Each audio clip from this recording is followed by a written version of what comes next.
Time to talk about opening weekend at Saratoga.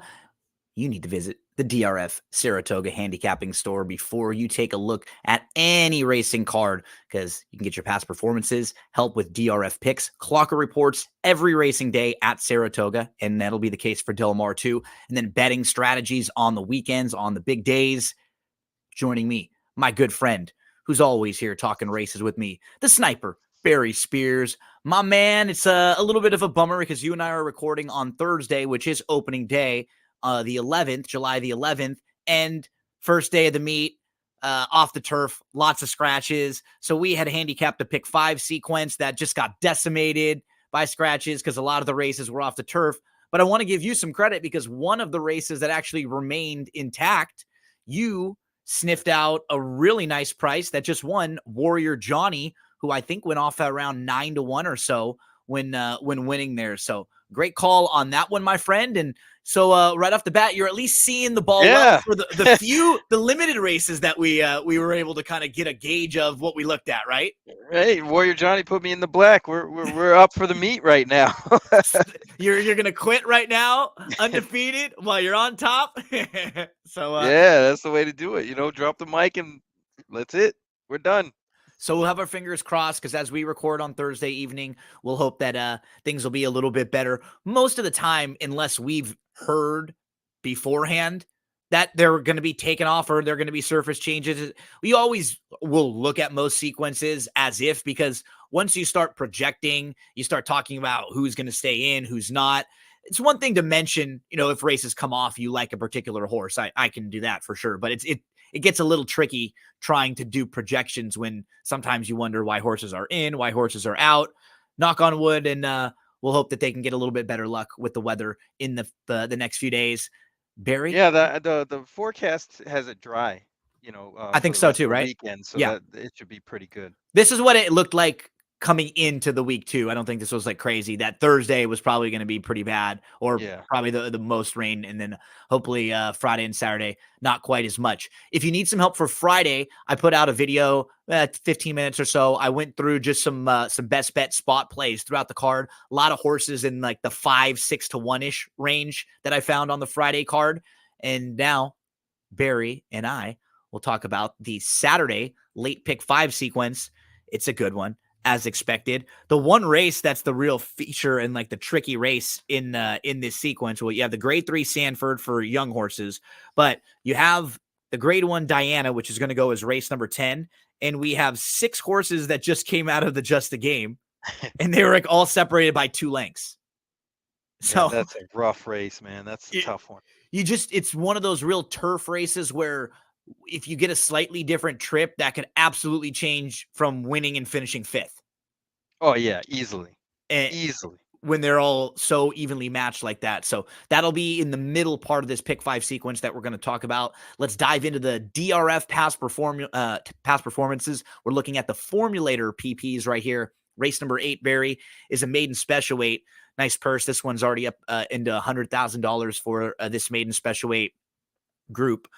The horses that'll be major contenders in here, you have a Pletcher Ortiz horse that's beautifully bred for Rapoli stables, so they're always going to get some support with the 3 upstanding horses who have run. Commuted was very good in the debut, was only beaten a neck, just missed with an impressive effort. And the 10, Hurricane Nelson, has a couple really nice races last year, has a layoff to deal with, but a barn that's good off the bench. Those will be some of the major players as far as the betting board is concerned. But take it away, my friend. Talk to us about, if we're playing this pick 5, who are some of the horses that you want? Yeah, this is a nice little maiden special weight race. There's some pretty well-bred horses in here. Yep. And top-notch connections. I mean, that's what we're going to get, a steady diet of this the whole 40 days at Saratoga, which is fantastic. But, you kind of touched on the horses I kind of wanted to go over. I thought Hurricane Nelson kind of looks pretty good in this spot. Me too. I think he's a horse to beat, too. He should be the horse to beat, but I don't think he's going to be favored, funny enough. I kind of think the Pletcher horse, upstanding the 3, is probably going to be the chalk here. That being said, I do like the way Hurricane Nelson has run so far. I mean, he's kind of towers over this field speed figure wise, at least buyer numbers. He's probably the most consistent in running the best out of everybody. But again, it's off a long layoff, so you got to be careful there. Now, the barn off of the long layoffs, which are things you can find when you look at the formulator statistics right here, you can click on Christophe Clement. And if you just want to be really basic about it, you can just check off of a plus 180 day layoff and see, because you'll get the number on the bottom of the form, in the bottom of your past performances, but that will generally give you the last year. So this will give you a 5-year database is what they have. And I always like to check. And when you expand even more, like this has just always been a barn that's really good off the bench. A Yeah, 20 yeah. plus percent barn. Like they get horses ready to fire, and they're very good first time out of the box. I turned into a believer of Christophe Clement off the bench, off long layoffs. Uh, I think it was a therapist that won at Gulfstream on Pegasus Day, or maybe it was Florida Derby Day, and the horse looked outstanding. I honestly is probably the second best horse I've ever seen in the flesh that day. That just stood out to you. Just yeah, he just looked like a monster. He was well prepared. He ran to it, and he does this a lot. And another angle we'll probably go over later with Clement. Um, Basically, with his turf sprints, he does very very well with those two. But we'll get into that later. I think And so he's Escondido. Oh, I'm oh sorry. Go ahead. yeah, Go well, ahead. just before we move on from Nelson, in his form last year, all as a 2-year-old, he's running those races that are fast and that you'd feel like he could improve off of those races. He's going to get Lasix for the first time. And when you just look at the company he faced, the debut, he's facing Deterministic, who comes back and wins the Gotham. Then in his third start, it's you look down, you go, oh, it was a Florida bred race. But when you look at who was in that race, the winner, Ben Tornado, had won his first 4 races. It was really nice. Mattingly, the runner up in there, that's also a nice horse. He was recently stakes placed behind Smoky and some of the horses that are going to be running in the stakes race on Sunday, I believe, at Saratoga. And you see there were a couple next out winners in here with Roar Ready, Seminole Chief, and Squint. So this was a really good group, even just being a Florida bred race, because he was facing multiple winners. He's a maiden facing three-time winner Ben Tornado in that race. Yeah, yeah. I mean, he's been running very very well, and this might be the right field for him to catch and win. I like I the thought, direction you were going next, though. I know where you were yeah, headed. I like Escondido, the This five. is the play, the I value play in the race, I think, yes, right? I mean getting blinkers. He ran a real decent race. Probably surprised everybody, including his connections, how well he ran that day at 31-1. Um, he seems to be coming into this race in the right direction. He's got some nice works coming in. He just will improve. I mean, most horses do improve second time out, and I think this one is fits that bill, and he'll probably be the right price. He ran exactly like you would think a horse would run in their debut, where he had a fine start. He's right with the leaders. He backs off a little bit. He's trying really hard. He's 3 wide at the top of the lane. Just a little bit tired late. And the blinks come on for start number 2. He makes a whole lot of sense in here. I had 5-10, 5 as like the bet, 10 as the horse to beat, I thought. And I was actually pretty impressed with the race from Commuted as well at Churchill Downs for McPeak, who this horse really started to move well, and he tipped out at the top of the lane. He was about 4 lengths off, and he really got going late and just missed that day. And he earned a nice, buyer speed figure, and that was a good performance. 7 furlongs is not easy. That's kind of why I'm a little against the 3 Mhm. down towards the inside. And 7 furlongs, not the easiest distance. And a couple other solid proven horses that are just a little bit further along right now. Yeah, no, I'm with you for sure. I thought the 2 Point Clear might have a good chance Yep, in this race. absolutely. Didn't get out of the gate all that great. Bad Uh, stumble at the Yeah, start. he stumbled pretty good, and any kind of forwardly placed movement this time will definitely do that horse a lot of good. So, I mean, if I was playing, or I will be playing the the pick five, I would go 2, 3, 5, and 10 in this race. The trip note that I wrote down, the bad stumble at the start was last of 9, 10 lengths off, was full of run, moved in between, then down to the inside. It was a clear-cut second, 3 clear of third, strong debut. See, when I read it, I even give you the ooh, ah, e as I'm going, right? So you'll get that more than if you just were reading a note that I put down. Right? A fun, yeah, Like the Batman the punches. exactly. Ooh, do do do do do do do do. Thwack, Bum, bang. bum. Yeah. Pow. Pow was always a great one that you'd see pop up. So yeah, maybe the 5 as a horse to throw into some of your pick 4s and pick 5s if you weren't looking at this horse as a price play. Both of us agree the 10's probably the one to beat, and then a couple that are fun ones to mention.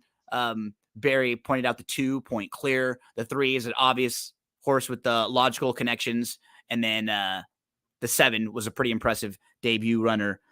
I wasn't sure. Like the 8 fine connections. I think I the mean that that barn. that that horse, is kind of a newer foal out of a new mare.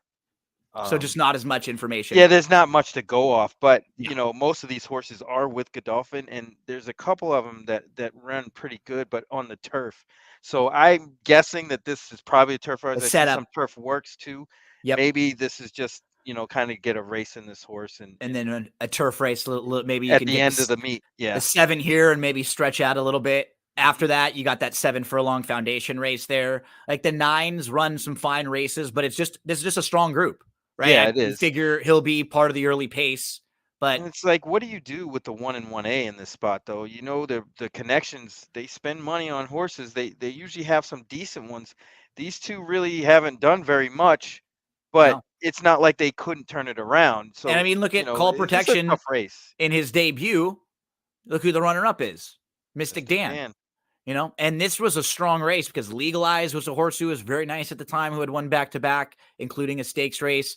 The 5 Ethan Energy was also a really highly regarded Brad Cox horse. After that maiden win, he went into the Lecomte and he was only 7-2. After he won that race in December, earned an 83 buyer speed figure. So that was a good group. I would prefer that one, I think, of the two, just because I like that group a little bit more. But yeah, it's not as if those horses are completely dismissed so early on in their careers. Maiden special weights to kick off the late pick 5 on Saturday, July the 13th at Saratoga. Barry, let's move to race number 9. And we'll go a mile and a 16th on the turf course in here. In this 9th race, Irish Aces, probably a horse that will be pretty tough just coming off of multiple graded stakes races in a row. You just look at the 3rd place finish behind Ottoman Fleet, who came back to win another graded stakes next out. Prior to that was facing I'm Very Busy, who's like a grade 1 quality horse. So maybe just facing stakes company was a little too tough. And on speed figures, he fits really well. Like he is the top here. So from a gambling standpoint, he's 2-1 on the morning line. He's definitely going to be one of the short horses in this field. Others that will get some action. Let's see. I thought there was one more that I wanted to just kind of point out in that sort of top tier along with him. And that was, I guess, the 9, who comes off that runner-up effort last time out and has run really well in 2 of the last 3 races. Those are winning type races, going long on the turf, going a little bit longer than this, now cutting back. So maybe this is a little short for him. What do you think about those horses and others, and how you would play this in a pick 5 or kicking off a late pick 4, or like race 9 does? Yeah, this is to me is a wide open race, even more so than the one before. Uh, and I also kind of think that this pace might get a little hot. Uh, there's a few horses in here, like the 9 Buoys, that will probably need the lead or be really forwardly placed. Uh, but I can see this pace getting a little bit hot. And horse that I kind of zeroed in on originally is the 10 Taking Candy. I don't think this horse really wants to be up close to the pace like they were last time or last year, last September in the Sarnac. I think they want to do something more like they did back at Churchill in the maiden race, kind of come from fairly off it. Although that day in the Sarnac got beat by Carl Spackler, and that's a really really good horse. So I'm not going to take anything away from taking Candy in that effort because he finished second, kind of out of his running style. But that being said, I think this horse is going to be in the right spot. Loscano is notorious for getting horses in his right spot, just like Flavian Pratt does a lot of the time. Another horse that kind of piqued my interest is the 11, Bring Me a Check, kind of for the same reasons, but this horse has some races to go back to, namely the one last September 4th Yep. in the Bernard Baruch. And again, I don't really think that this horse is primed to be on the lead, especially from that post position. They're going to have to do something different, and I think this horse is capable because he's passed horses, before. And I think this might be a good spot for this horse to kind of lay low and kind of make a run. Um, Another one, Georgie W., another horse who kind of fits my profile, where a horse coming off a long layoff runs well or comparable figures to what they were doing before they went on the break. Georgie W. fits that to a T. Will probably be, again, not really wanting the lead in this spot because there's a bunch of other horses that will probably be scrambling, including the inside horses like Phileas Fogg. Maybe even Magical Ways might want to get into it earlier. So there's a lot of options here beyond the favorite, who, Irish Aces, who doesn't look all that bad, but kind of looks run of the mill. This horse gets in the stakes company and kind of runs middle of the road, and I don't think that horse is overwhelming anybody in this race either. So we'll see what happens, but I'm going to take a couple of shots here. Even the one, Title Forces, looks pretty good to me in this spot. I'll throw a few more into the mix too. Ruse, if you just eliminate that last race, which I can do because Ruse was 7th, was inside, and he got shuffled back and he had nowhere to go. He was 8th at about 5 lengths off. He's like looking for room, trying to get off the rail. He spurted up for 5th. He just didn't get really a chance to run in that race. He was really buried throughout a lot of it.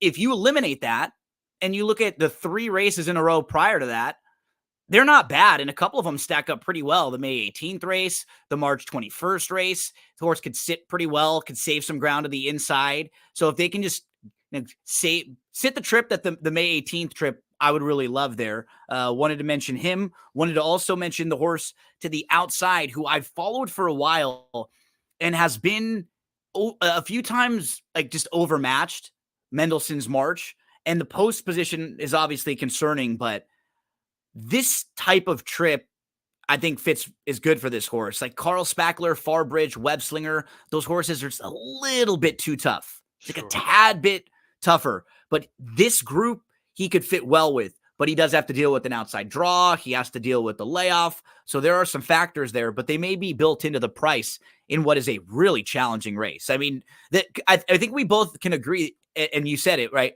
The 8's the horse to beat, but he's not so scary or terrifying that you're like, oh, yep, I'm just going to single this horse and move along. So once you remove him from the equation, then it really makes things more wide open. So some fun price chances in this one.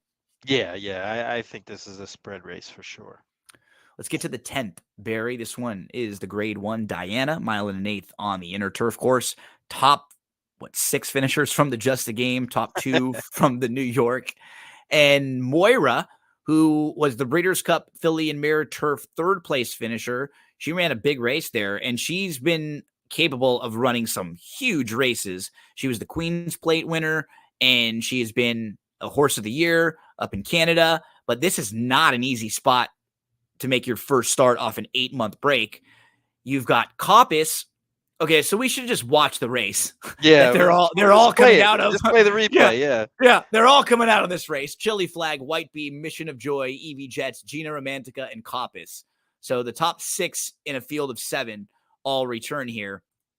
And Barry, when we talked about this race the last time, I remember the thing that we've said recently is the horse that's just keeps winning and is not getting a lot of respect at the windows is Chili Flag, who has won 4 of 5 and has beat a lot of this group, including this race we're watching right here, the Just a Game, but was 4-1 last time, was 4-1 the time before for Irad and Chad Brown. How rare is that, right? This horse being kind of an overlay for those connections, but it's just because she's kind of workmanlike. She's at the back of the pack here. She's the 6. She's got the 4 Coppice pinned in, and you'll see Coppice had, I thought, probably the worst of the trips in here. Just sort of the way it unfolded, like had a kind of slowish start, and then moves up the inside.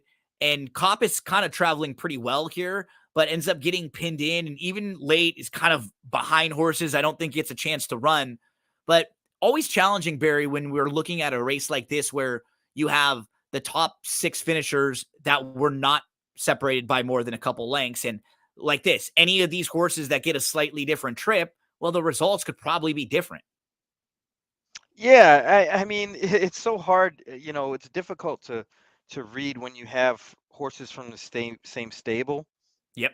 because you don't really know what the game plan is going to be, and they could switch it up on you or do any kind of thing. But man, So 5 Chad all Browns in these here. all these horses just they always come running hard at the end, and See, so Coppice is in the purple cap, and she just never really got a just shot. never got it. Yeah. Right? Because the 7 was kind of in front of her, so she couldn't really run. I'm not saying she was going to win. She may have just been a little bit closer and after the start and then trying to move up the rail.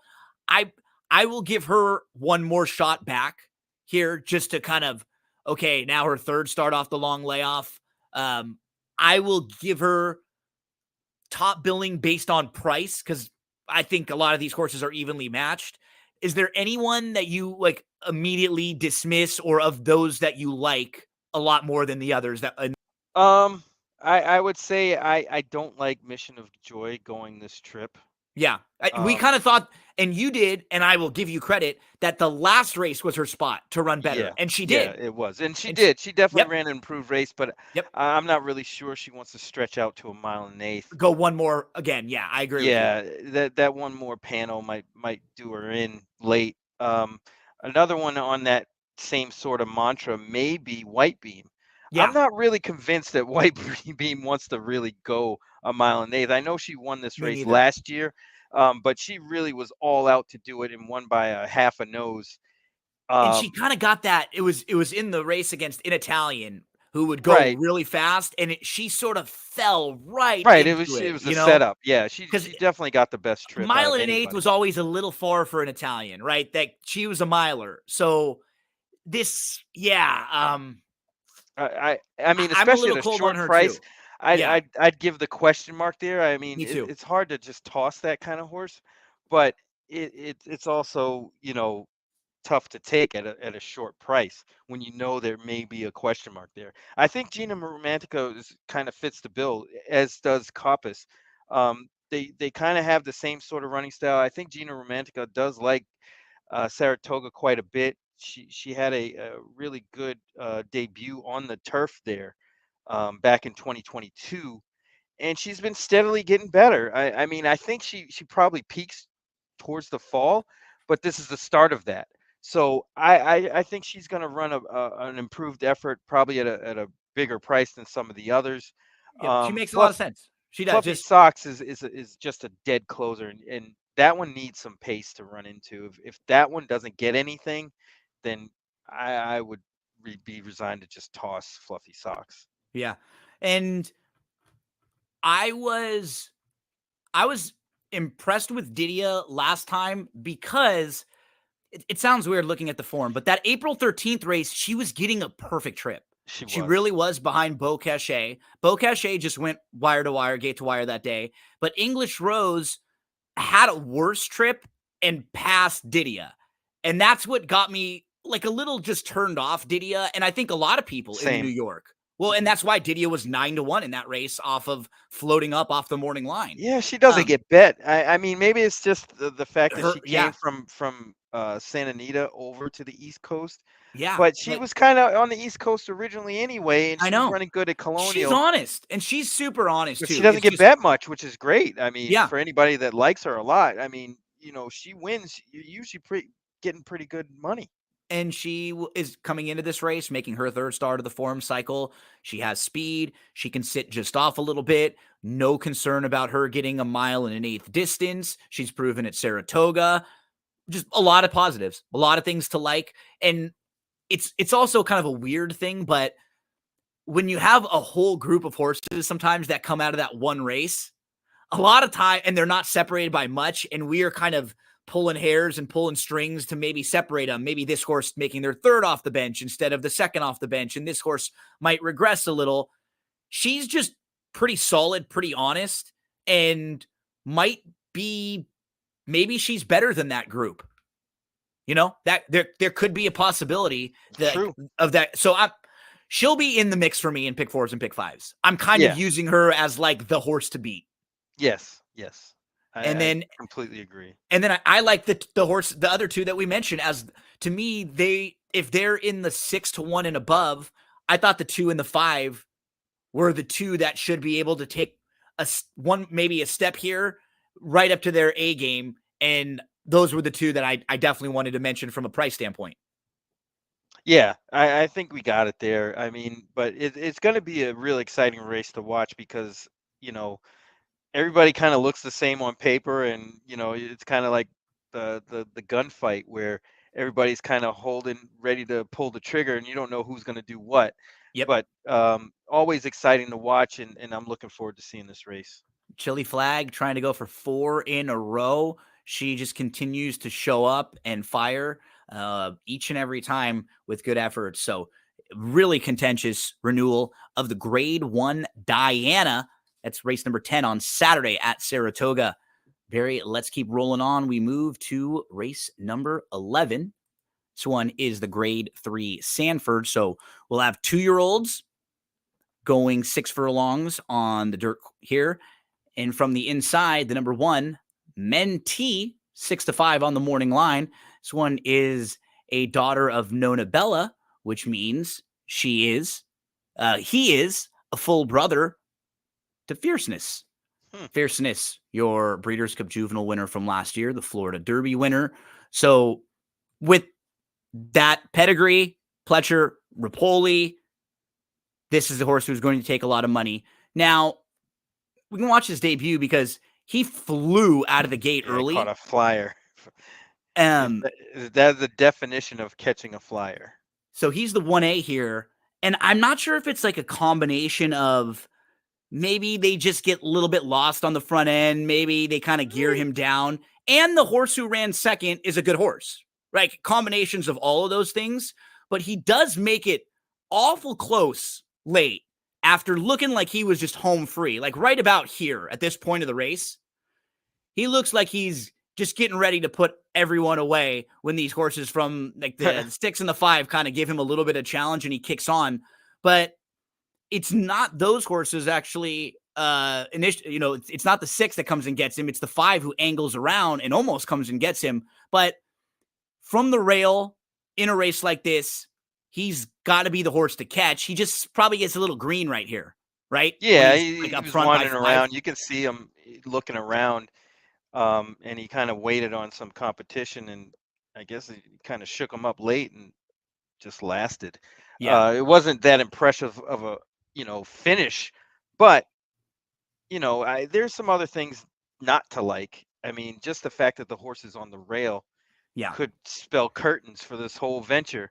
I find that horses that run these big numbers first time out don't ever duplicate them second time out, and they get beat a lot. That's what I'm trying to do here for sure. I thought Studley Do Right has the right running style. They're going to Completely go agree. fast. I mean, these horses really don't know how to run yet, but Studley Do Right has done the same thing twice. Kind of closed off the pace in a race that was hot up front, and I think you'll get the same kind of thing, same kind of trip.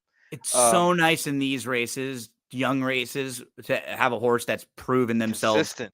Yeah. multiple times closing, because we just know that, like you said, so many of these horses are going to want to go forward because the one has to go. Mr. Squeaky Wheels will want to be close. Baby Duke's one on the lead. We have the 5 who will try to be sitting really close, the 7-1 on the lead, and the 8-1 on the lead. So Yeah. Well, I think the 8, that's the other horse that I do like in this spot. Doesn't need the lead. I think can this one sit. can sit. Um, but I would prefer somebody to challenge Mentee to see what kind of resolve that horse has. Obviously Big Brother, Fierceness doesn't like to be headed. So if that horse gets into a tussle, he kind of quits. I don't know if Mentee has the same mental state, but I'd like to find out. Inside draw going to be a really short price with some speed to the outside.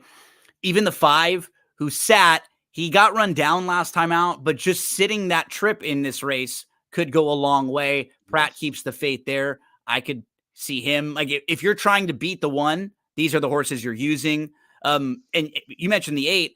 I even thought the 7 just kind of drawn to the outside. Just eliminate the last race. The horse just didn't get into it. And you're playing him off of his debut, which is right there with everybody else's debuts other than the 1, Mentee. So some of the times when you get the outside draw, it can help these horses sit off a little bit. Mentee is the horse to beat. Fierceness is bro. Let's see if he has the talent once he steps up and faces Stakes Company. Let's finish off this pick 5 sequence. Barry, 5.5 furlong turf sprint. Optional claimers. These are 35,000 horses who have started for claiming price of 50 or less. Who do you want to close this pick 5 out with?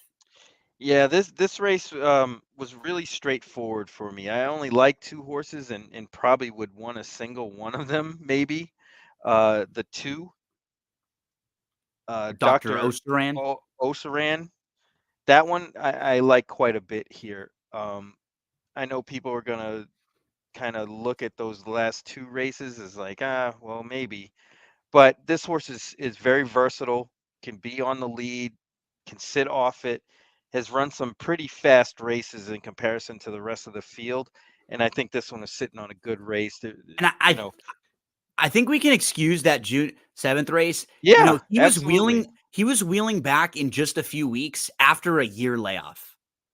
And Yeah, it might a have been lot too of times much. you come back, it was a good effort, and then they bring him back quickly. And I think that just might have been a little too much to ask because he had a slow start. He was last of 8. He moved up to 4th. He was about 3 lengths off, and he was just a little bit flat late. Just didn't really have a whole lot. Yeah, he didn't have Now that punch. Now he's going to bounce back, he's got a hopefully. month off now to kind of relaxed. 3rd start off the bench. Yeah, I think he's horse to beat. I agree with you in that sense. Like 3rd of the form cycle, Joel comes back aboard, and they have some options with him. Look at the different running styles he showed in about 4 races, right? Just winning on the lead, kind of pressing a little bit, then coming from 9th of 10, and then just sitting a trip, a length or 2 off. All different styles. So he's right there. And then you said there was another one that you liked? Yeah, the 9, Rhythm Nick, kind of along the same lines where this horse has done a couple of different things. His race last time was a really, really salty field, and he didn't run all that bad for his first time on the turf. And I think he's going to run a lot better this time. And I think part of it was where he was placed early. For whatever reason, he got taken back instead of moving forward. And I think that would make all the difference with this horse. I think Ricardo Santana is going to get this horse out of the gate and in position early, and be right there at the finish. Just from like a pattern standpoint too, make or claim the horse, tried tougher. That was a little too tough of a group. Now you get a much better More spot. realistic spot. Yeah, Yeah. just from where he fits from a class level. So he's a player. I'll give a couple price horses that I like. The 8 Playground Legend. If you're just looking at the turf sprint races, you've got a good runner-up effort at Tampa, breaking the maiden at Monmouth Park, trying to go long at Monmouth, just a little bit too far, too much to ask. Back to the turf sprint, a good third, then is off all the way from August to June, shows back up in June off of the long layoff, and was a really solid third that day. And when we're looking at just the levels that some of these horses are coming out of, a lot of these horses are coming out of like claiming races or some of the low or against state bred company. This is a horse who's actually coming out of open races and some decent caliber races as well. So the 8 Playground Legend was one to mention, second off the bench. And I'll give you one more in the 5. Hey, Mac, it's Jack, who's just sharp, like a horse who's sharp and is now going to go second start back off of a 13-month layoff. He ran very well last time out. Jack was down on the inside. He was in a clump about 3 lengths off, and he was in tight. He just didn't have a whole lot of room. And he stayed on the rail. He waited. He angled out, and it was kind of trying really hard and just kind of tiring a little bit in between horses, but a good effort, and he can absolutely step forward off that. He is 8-1, and that's race number 12 on the opening weekend card at Saratoga. So fingers crossed as we sit here on Thursday, finishing up. It doesn't look like there will be any rain, so we hope these races will stay as close to intact as possible so we can have a nice pick 5 sequence to play into. Barry, my friend, what's up with you right now? What's going on this weekend? Anything you want to mention? Anything you want to plug? Anything you want to shout out? Let us know. Not really. I'm just kind of laying low, playing Saratoga, waiting for Del Mar. So you know me. I mean, I'm always on social media. So if you want to talk horses, I'm there for you. So next week, Barry, I'm going to have you doing some double duty with me again. We'll plan on looking at one day of Saratoga and one day of Del Mar, most likely opening day of Del Mar on Saturday. So we'll probably have that one circled, and then maybe we'll look at like Saturday Saratoga. We could probably look at that earlier in the week because those come out a little earlier, which is even nice. So we'll plan for that next week. Remember, all of you, visit that Saratoga handicapping store for everything you need. Past performances, DRF picks, clocker reports, betting strategies on Saturday. Barry and I will be here with you talking Saratoga, talking Del Mar. If you're watching on YouTube, do me a favor, like the video, subscribe to our channel, and it'll help just kind of pass it around and get more eyeballs on it. Wishing you all the best of luck this weekend on Saturday at Saratoga. Good luck.